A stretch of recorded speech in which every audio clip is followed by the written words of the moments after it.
Hey everybody, welcome back to Movieverse. My name is Brian and Shad is joining me. Today we're going to talk about the news that came out last week and actually the week prior to that with Star Wars. So obviously if you're watching this video, you already know that Colin Trevorrow is no longer directing episode 9 of Star Wars.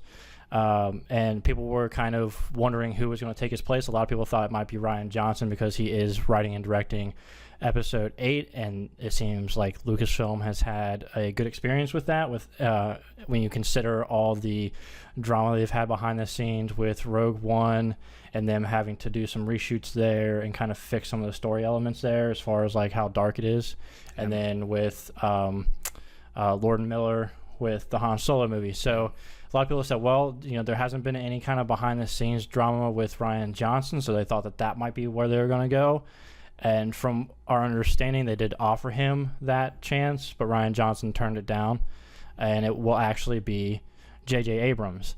And so the main reason why I wanted to make this video was for us to talk about what our thoughts are on Rian Johnson passing up the opportunity, Colin Trevorrow leaving the project, and then ultimately JJ Abrams taking the lead and being the director for episode 9. And he will write that movie as well alongside Chris Terrio, who wrote Batman v Superman, Man of Steel, or no, that was Goyer that wrote Man of Steel, but Batman v Superman, and Terrio's wrote Argo alongside with Ben Affleck, which won an Academy Award. So Shad, what are your thoughts on Colin Trevorrow and Lucasfilm separating on episode 9, as well as JJ Abrams taking that director role? I want to know why he left. Like, I haven't been able to find anything just yet about nothing behind him parting ways with the project. Nothing concrete other than them saying, well, creatively we differ. Yeah, which is similar to what happened with the Han Solo movie, where they, there's creative differences between the director we hired and what we want done. But I like the move back to Abrams. I know a lot of people for some reason seem to have a problem with him. I think he's done a fine job with the properties he's touched. His Star Treks were fantastic. It got me into Star Trek. I was not a Star Trek fan, and it got me interested in Star Trek. And even though I understand a lot of the complaints that people had with Force Awakens, I thought it was a fine movie. It was a very fun movie. It was a great way to bring a new generation into Star Wars and still felt familiar. Yeah. And I know I said before that before we started recording that we hadn't talked about this, and I wanted to wait to hear your opinion until we started this podcast so we could have a kind of real discussion about it. I actually also am completely fine with JJ taking back the reins. I know that before, I know when he was doing press for episode 7, people were asking him like, did you ever think about, continuing on this entire time with, 8 and 9? And he said, it is kind of hard to give it up because he loves the characters and the story so much to pass it off on another director. However, he was tired. That must have been the most stressful job ever, having to, when Star Wars is such a beloved franchise and it's been dormant since the prequels, the fan base is very kind of split on whether or not they like the prequels. A lot of people are coming around to the prequels, not because of the execution of the prequels, but just because of the information that you kind of get from the prequels, minus the midichlorians. I still think they're pretty bad, to be honest.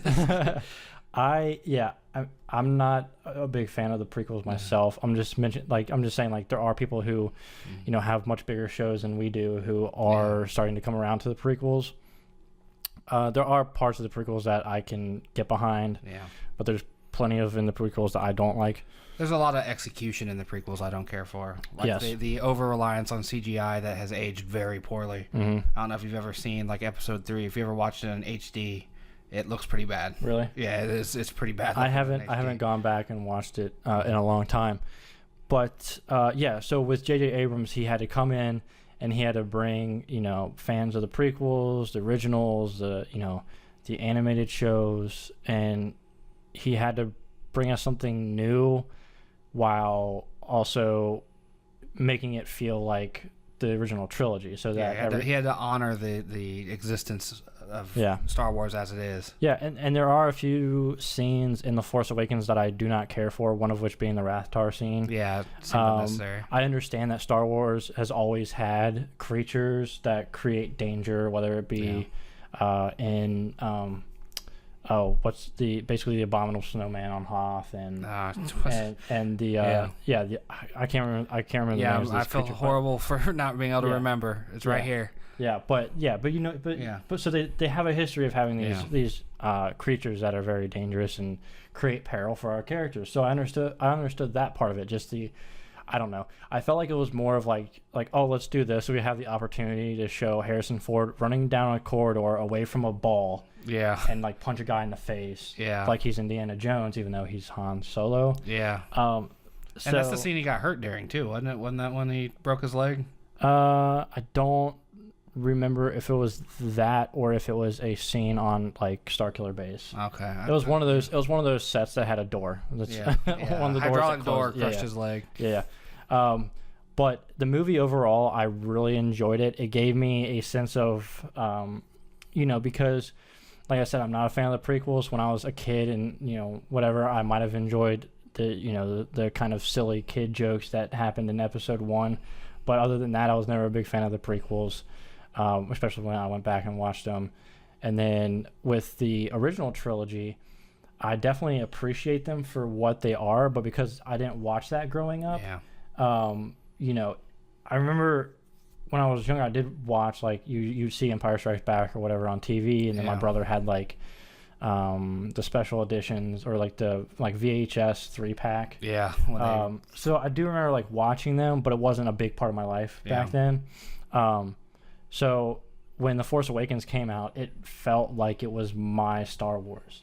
I can get that. So being a little older than you, I grew up with the originals. They came out before me, or before I was born. But throughout my youth, it was always just tearing through the VHSs, and then later the DVDs when they started releasing all the special editions, and arguably butchering some classics with all the added stuff that Lucas loves to add to things. But my entire lifetime, Star Wars has been my thing, and then the prequels kind of crapped all over that, and I'm glad to see we're back to good Star Wars. Yeah, and so so I think that is kind of what's going on here. Is there's kind of a bit of a divide right now with Star Wars fans saying, "Oh, well, I think JJ is a good pick to come and do the third or the ninth movie," and there's some saying that he's not. But I didn't hear a lot of people complaining about JJ Abrams when The Force Awakens came out. No, not a lot really. of people were overjoyed that we had a good,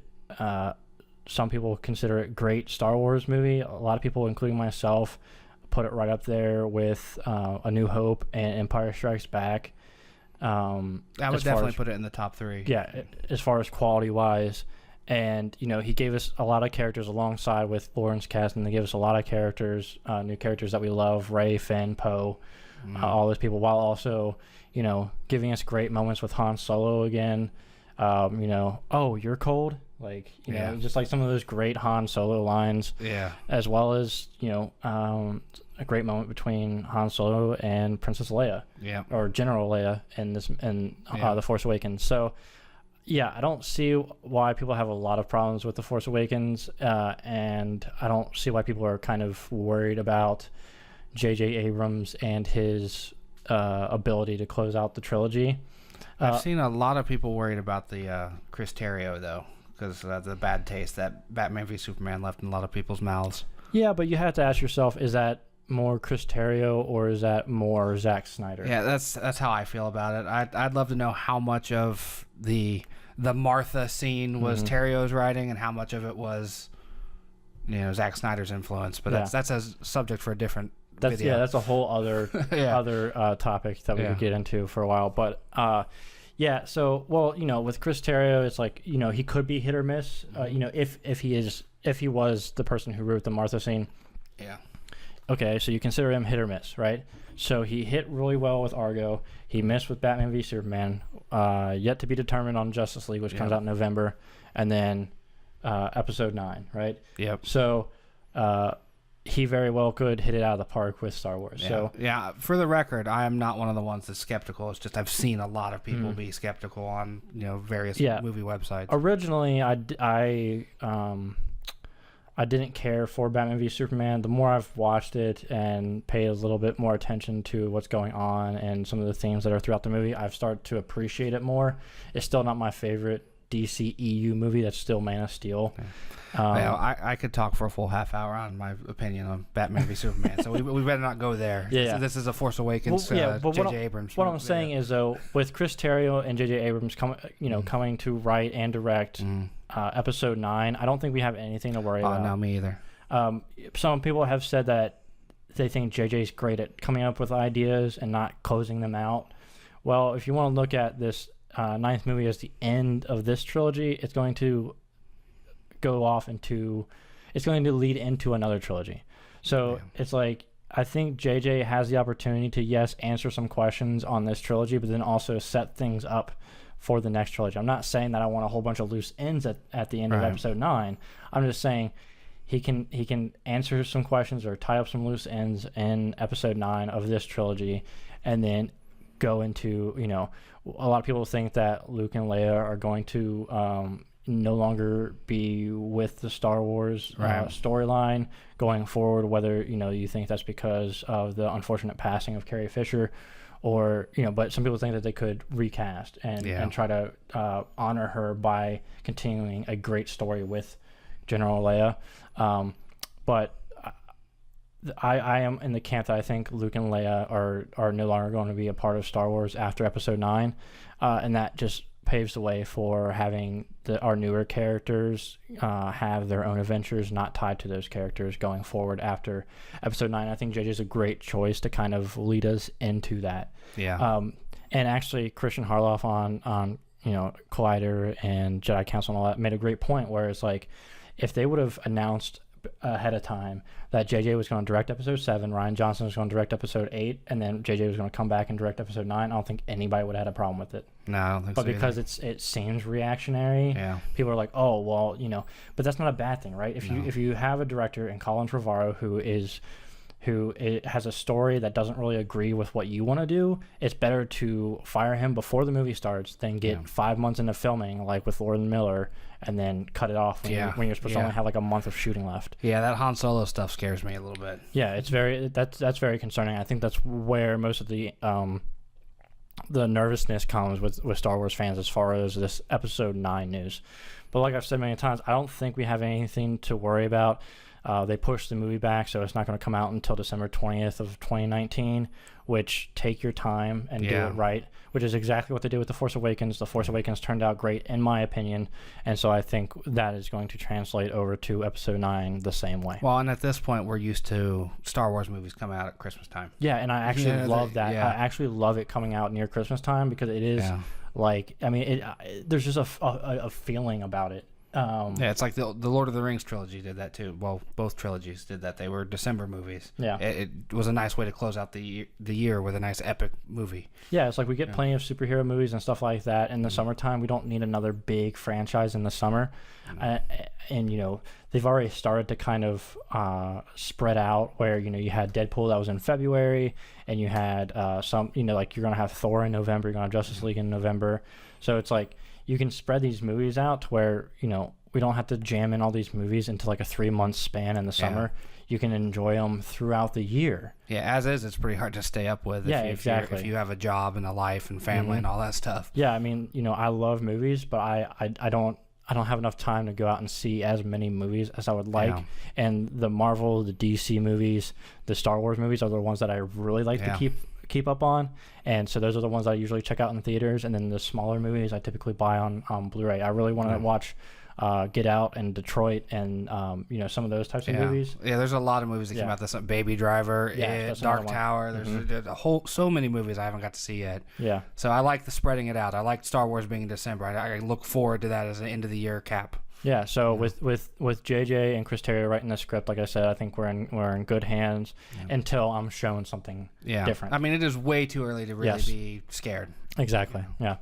So, any closing thoughts on this? Looking forward to it. Yeah, me too. So, guys, let us know in the comments what you think about JJ Abrams taking over directing responsibilities for Episode 9. Are you happy? Are you upset about it? Are you nervous about it? Let us know in the comments. Make sure you give us a like on this video and subscribe to Movieverse for more movie coverage in the future. Thanks, guys.